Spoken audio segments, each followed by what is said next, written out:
Hey everyone, my name's Adam Hochstatter and I'm going to be doing a video for Lexicon Pro to show how I work with their PCM native reverb plugins. And specifically for this video, I'm going to be using the Hall and Concert Hall plugins. I want to first say that this is not an instructional video to explain the best way to use reverbs. I don't know the best way to use reverbs. I just know what sounds good to me. Also, it's not a walkthrough of all the settings of all the plugins on all the different instruments because it's just ridiculous to consider that a possibility in a video. There's just way too many combinations of things. So, this video is meant to be an example of how Lexicon reverbs can be used in conjunction with sample libraries to help create a realistic mock-up. Basically, what do these reverbs sound like? As you can see, the video is a bit on the long side, so before you skip ahead to some of the music, check out the links below in the description. Click Show More, and the links listed in the description will jump to the video to different uses of the reverb within the composition. However, if you do want to check out the settings I've used and what instruments I've used them on, just stay put. Alright, if you're still with me, as I mentioned before, all of the reverbs used in this mockup are Lexicon Hall and Concert Hall plugins, as shown on the screen. I have 4 total reverb plugins in the session, 3 being directly used on channel strips, and 1 for a global room that I can use as a send for every instrument or stem that doesn't have its own unique reverb. The 4 reverbs that I am using are for full strings, my global reverb, the harp, and the piano. Most of the reverbs are right around 2.8 seconds, which for this piece seemed to work best.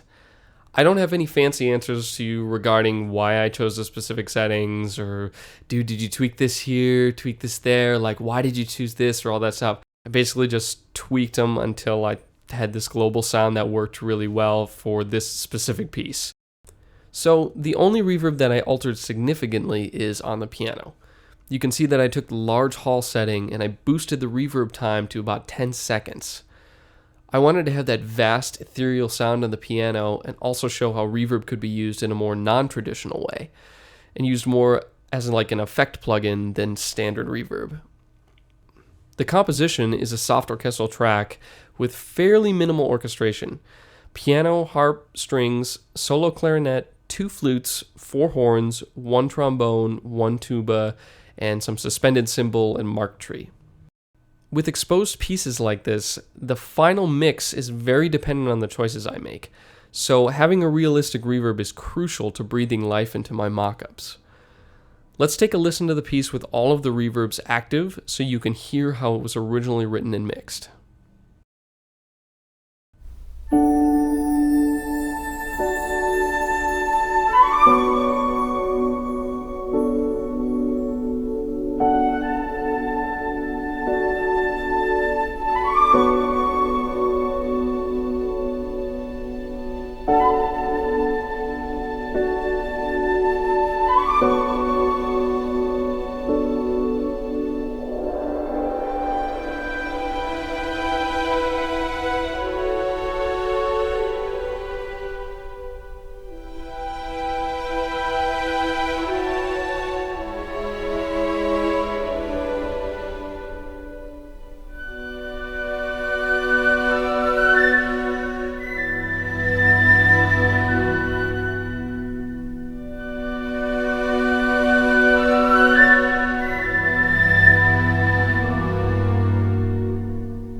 Now, let's take a listen to the piece completely dry.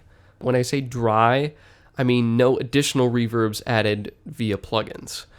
Samples, as you probably know, are often recorded with multiple mic positions and reverbs sometimes built in. So the next playback will be with the Lexicon reverbs bypassed, but you may hear a bit of reverb here and there in different instruments because it's already built into the samples.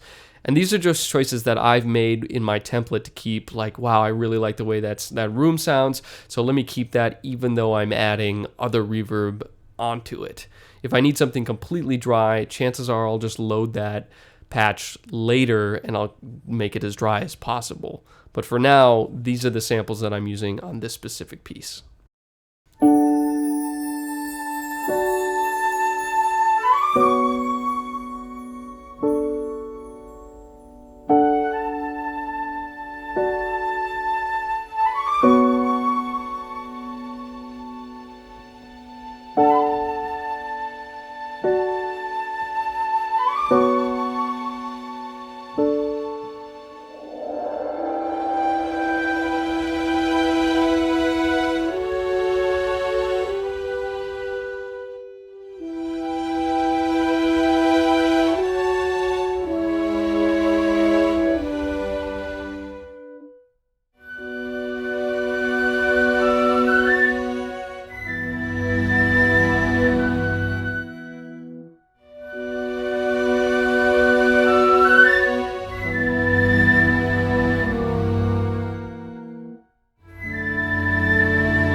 Whew, yikes, that is dry sounding. Holy cow.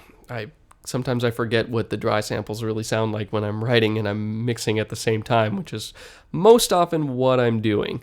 So that's a little rough to listen to. But hopefully you can hear being those two, that there's a huge difference. And these reverbs are really important when mixing. The next part of the video will be going through the stems separately, so you can hear what each of the groups of instruments sound like through these reverbs instead of the whole mix together. Some of these tracks will be just short examples since not all the instruments are playing throughout the whole piece. So they won't be going in order necessarily, it'll be, well, you'll hear.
So now you've heard each stem separately, and you should be able to really hear what the reverb is doing to each of these groups of instruments.